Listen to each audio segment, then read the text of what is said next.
Hello learners. Now today we will solve worksheet number 1. Okay. Question number 1 is mark a point in your notebook and draw a line passing through it. How many lines can you draw passing through this point? तो सबसे पहले हम लोगों ने कहा है इस question में कि mark a point in your notebook. तो हम लोगों ने इस तरह से एक पॉइंट मार्क कर लिया, ठीक है। आफ्टर दैट ये कह रहा है कि draw a line passing through it, एक लाइन इससे होकर जो गुजरे वो लाइन ड्रॉ करिए। हम लोगों ने वो लाइन ड्रॉ कर लिया है, ठीक। नाम दे दिया है L. How many lines can you draw passing through this point? जब इसके पहले वाले वीडियो में मैंने प्रॉपर्टीज ऑफ लाइन को एक्सप्लेन किया था, उसे मैंने बताया था कि किसी भी प्लेन पर मौजूद एक पॉइंट से अनलिमिटेड लाइंस पास करती हैं। तो हम लोग इस एक पॉइंट से बहुत सारी लाइंस ड्रॉ कर सकते हैं, ठीक, बहुत सारी अनलिमिटेड, जिनको गिना न जा सके। आप लोग 2-3 लाइन बस ऐसे दिखाकर बता देंगे एल एम एन क्यू, और भी लाइंस इस तरह से हैं। तो हम लोग कितनी लाइंस खींच सकते हैं? अनलिमिटेड, ठीक है।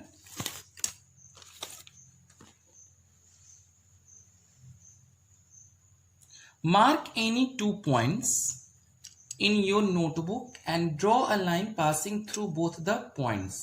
How many such lines can you draw passing through these 2 given points?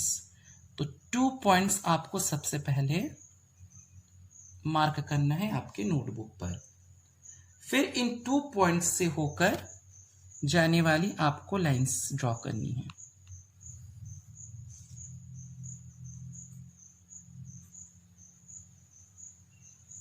Suppose करिए है P, सपोज करिए है Q, ठीक है। Then according to the property of lines कि 2 पॉइंट से 1 एंड ओनली 1 लाइन ही पास हो सकती है, ठीक है। Question number 3, classify the following pairs of lines as parallel lines और इंटरसेक्टिंग लाइन। इनको देख के बताना है कि क्या ये पैरेलल लाइंस है या इंटरसेक्टिंग लाइंस है, ठीक। तो देखिए ये जो लाइन R और Q है, ये एक दूसरे को इस पॉइंट पर इंटरसेक्ट कर रहे हैं ना, तो ये कौन सी लाइन हो जाएगी? Intersecting lines. B, ये दोनों कहीं भी एक दूसरे को नहीं काटते। अगर हम लोग आगे भी थोड़ा सा बढ़ा के देख लें तो भी नहीं, तो ये कौन सी लाइंस हो जाएंगी? Parallel lines. यही चीज सी में भी है, ये कौन सी लाइंस हो जाएंगी?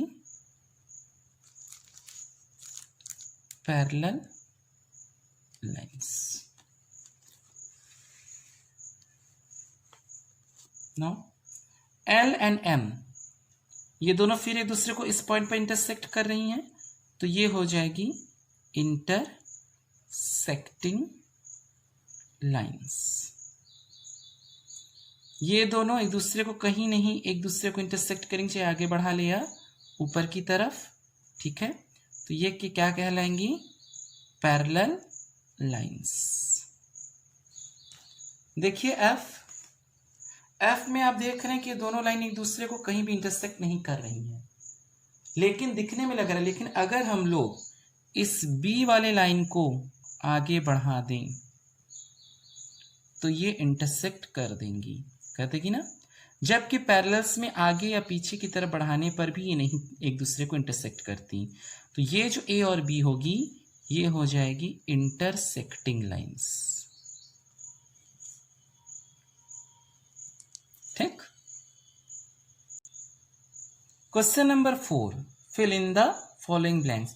अ orange has a surface curved. कैसे? देखिए ऑरेंज जो होता है वो इस तरह का गोला होता है, ठीक है, और इसलिए इसका जो सरफेस है वो कर्व्ड होता है। अ 100 rupee note has a, note इस शेप में होता है, तो इसकी जो सरफेस है कैसी दिख रही है? फ्लैट दिख रही है।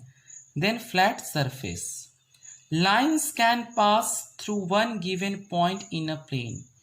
एक पॉइंट से कितनी सारी लाइन पास करती हैं।